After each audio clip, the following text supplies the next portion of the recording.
Question 7, Part A, everybody's worst nightmare. Series of lines. Describe the process of fission and fusion of nuclei, stating one similarity and one difference between the two processes.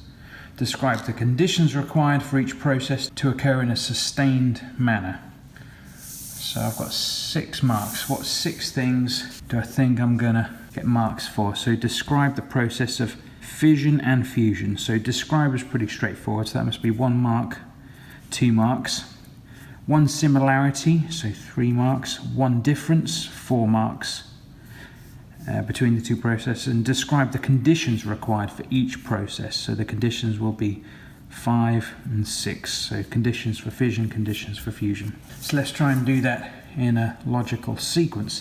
I'll start with a brief description of nuclear fission. A typical example of fission is the induced fission of uranium-235, where a nucleus of uranium-235 absorbs a trigger neutron and then splits into 2 daughter nuclei and a small number of further neutrons, typically 2 to 4, most commonly 3, that can then go on to trigger more fission. Nuclear fusion is where 2 smaller nuclei, more commonly hydrogen, fuse together to form a larger nuclei, typically helium, releasing large amounts of energy. So that's my brief description of fission and fusion. Now I need to do the similarities between the two. Similarities between fission and fusion are that they both release large amounts of energy. Both result in nuclei with a higher binding energy per nucleon, more stable. I could probably spitball here and talk about how both processes have a reduction in the mass in order to facilitate the release of energy in a process of conservation of mass energy, but I think that's a pretty good, safe, solid similarity, and I only need to state one anyway, so I'm just going to leave it at that. Normally in an exam I'd probably write two or three others if I could think of them.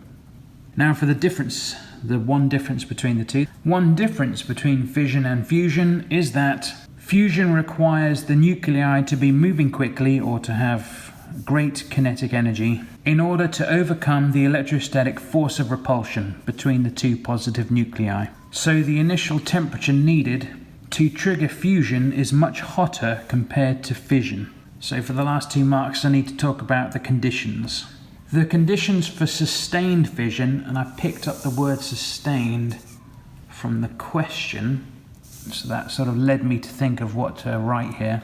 The conditions for sustained fission would require a moderator to slow down the daughter neutrons so that they can then be absorbed by neighbouring uranium-235 nuclei and trigger further fission. Control rods made from boron can be used to absorb daughter neutrons and control the rate of fission. Just a little bonus there. And now the conditions for fusion. The conditions for fusion is super high temperatures to create a dense plasma that needs to be suspended via a magnetic field in a tokamak reactor. Question 7, Part B, home stretch now. Uranium-235 is used in many fission reactors as fuel, and fusion reactors are still at an experimental stage. State one major disadvantage of having fission reactors. I'm going to go with the one that's true for every single fission reactor. The waste products are highly radioactive for very long periods of time, and currently there is no long-term solution for their safe disposal. Fission of a uranium-235 nucleus releases about 200 megaelectron volts of energy, whereas the fusion of 4 hydrogen-1 nuclei releases 28 megaelectron volts of energy.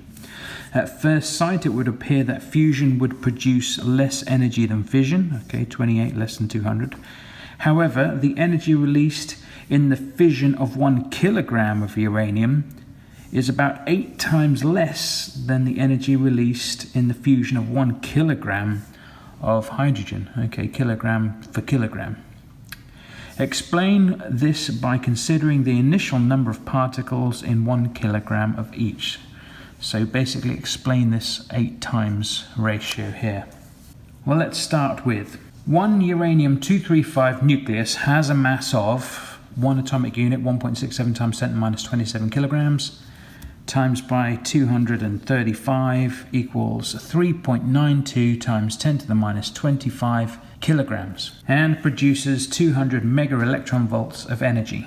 1 kilogram of uranium-235 would contain, 1 divided by the mass of one individual uranium-235 nucleus, would contain 2.55 times 10 to the 24 nuclei, and release a total energy of 2.55 times 10 to the 24 nuclei times by 200 mega electron volts each, for a total of 5.10 times 10 to the 26 mega electron volts. The kind of mega electron volt unit becomes redundant at this stage, so convert back to joules.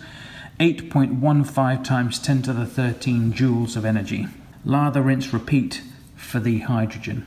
4 hydrogen atoms have a mass of 4 times 1.67 times 10 to minus 27 kilograms.